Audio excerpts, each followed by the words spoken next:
For those of you multi mara wachu kereni. Gima go mara wa kuchuma be ma tech like my meal and until my communication. The availability of it or lack of it and I will be determining in my relationship and will work at it. Ka in go chim iraro ngaro money texting cha wen ti ko ngaro money da ko be nana wachini nen chalo pi inak petek totally kuone. But kay timo less of it. Ngaro money nana wachi oh ngare ne dak nen chalo kom gin ke komeni en mo mi rat kare ma be ma dani. So umir wange meni lokama gino ma tech. Yeah, tech, but trying to manage yourself. Mene ni jemi na waro mabe ikuoni.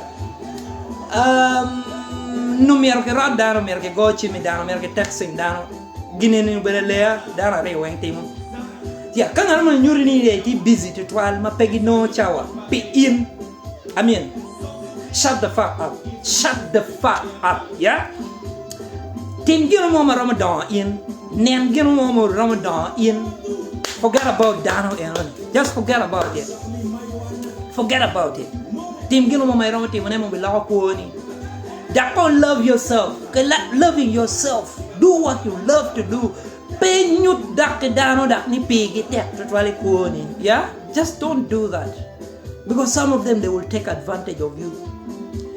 In relationship Timo madwong madoma dano Timo jimi madong ki yuwa ot ki dano ki goyo ki dwako ping ki chulu kwan gang kwan ki dano ki noti ki dano go kwero wot gi po meta nim. Never ever break yourself so down. Kaya tika nyuru ki ngaro man mo toro chwini dong ini ie dong ko lo ino lo weng dong wanga gena udu ko ni ka ko no mete. They will take advantage of you. Never do that to yourself. Never ever do that.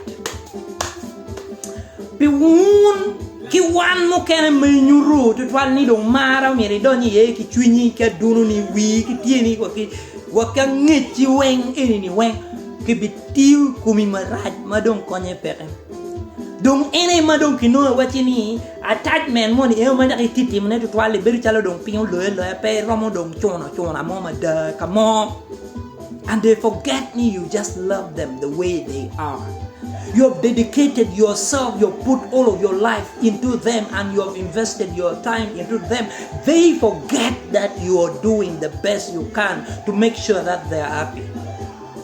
So today, guys, forget about it. Move on with your life. Kangata peye berikuni, let them go. Forget them.